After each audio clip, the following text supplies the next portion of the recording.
Já tínhamos a experiência do Jean-Pierre Lima, que tinha sido afastado, e agora o Bruno Aleu de Araújo, um lance que deixou todo mundo escandalizado. E o próprio CNM não teve como defender, porque ele disse, tudo bem, errou no campo, mas e quando viu no vídeo? Por que não reconsiderou a decisão recomendada pelo árbitro de vídeo? Não, então vai para reciclagem, não sei se vai resolver muita coisa. Chico, você acha que esse é o caminho mais adequado para melhorar o desempenho dos árbitros? Acho que é o único, na verdade. Mas honestamente eu não vejo muito efeito prático, porque o recado que você passa para os outros árbitros é: se eu errar, eu estou na geladeira. E se eu estou na geladeira, ou vou para uma série C, como eles gostam de dizer, o programa de assistência e melhoria, tem um nome bonito, né, para geladeira. É reciclagem. Para o freezer ou reciclagem que eles colocam os árbitros. Ele coloca em pressão o árbitro que está apitando na série A, porque quando você apita na série B ou na série C, a tua taxa diminui. Então você diminui o orçamento. E a gente está falando, de novo, naquele velho assunto de árbitros que não tem estrutura. Eu tenho um amigo que é árbitro que está lesionado, vai ficar uns 2, 3 meses sem apitar e sem receber.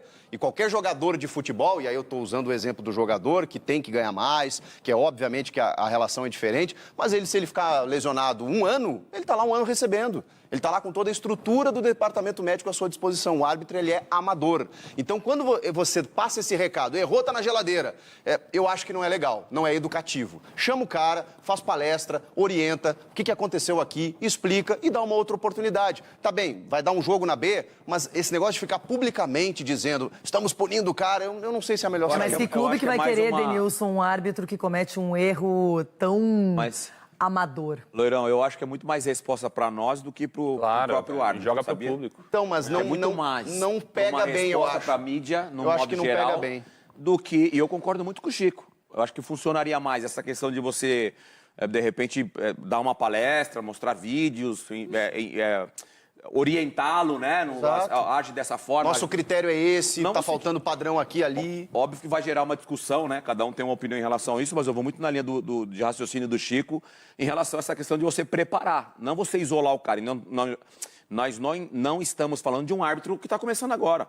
O Bruno Aleu, por exemplo. Já foi eleito o melhor árbitro de campeonato brasileiro. Por isso...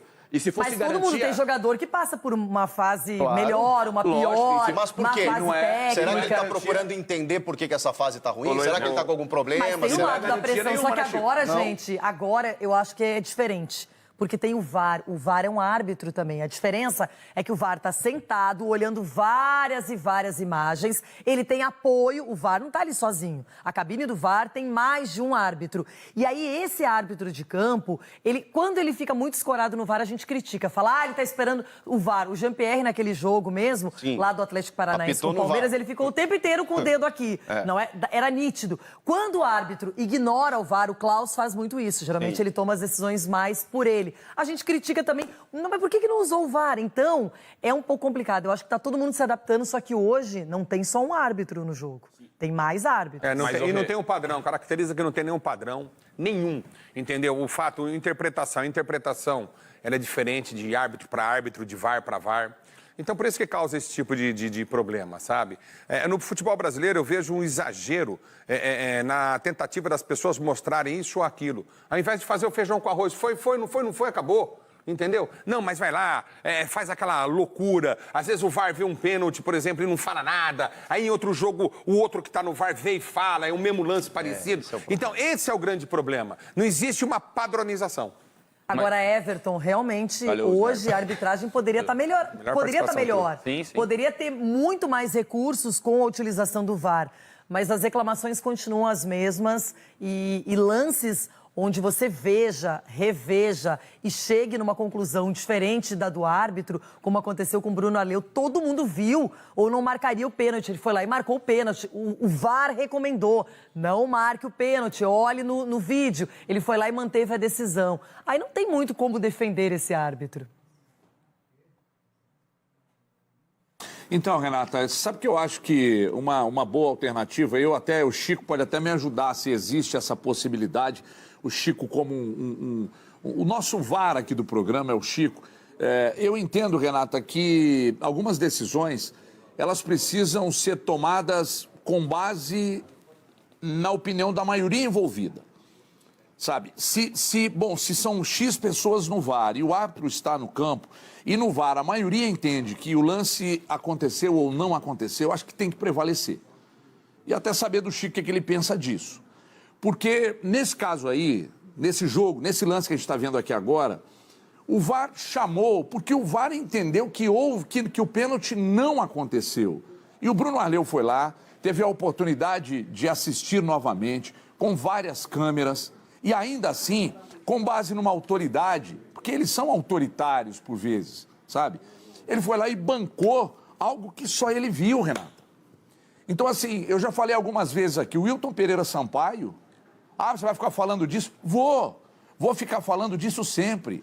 Ele deu um gol que ninguém no mundo viu, mas ele deu o gol, ele viu, ele não viu. Ele deu porque é pressão de estádio, é dependendo do adversário, os caras pipocam.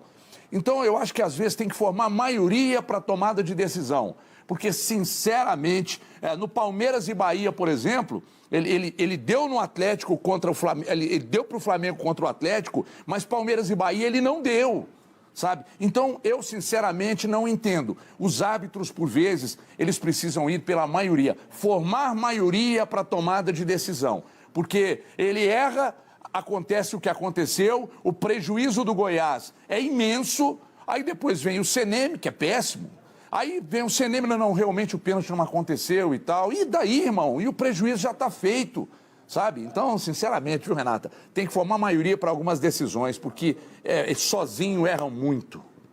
Eu falei... O Everton, Renata, que ele fala, né, que quando vai para a cabine de VAR, tem o assistente do VAR, o AVAR, o observador do VAR e mais o VAR, e aí ele entende que daqui a pouco, né, como o VAR chamou o Bruno Arleu, que daqui a pouco, a maioria lá daqui a pouco pensa que não é pênalti e ele mantém a decisão dele.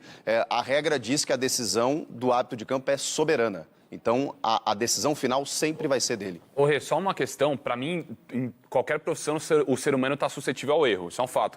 Só que o Bruno Arleu, a gente falou isso aqui ontem, foi um erro contra São Paulo, um erro no jogo Bahia e Flamengo, um erro contra o Inter e agora um erro contra o Santos.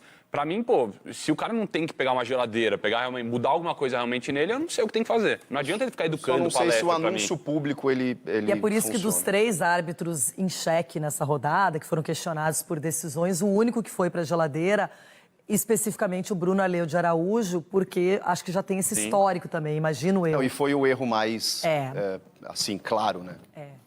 Crucial. Exato.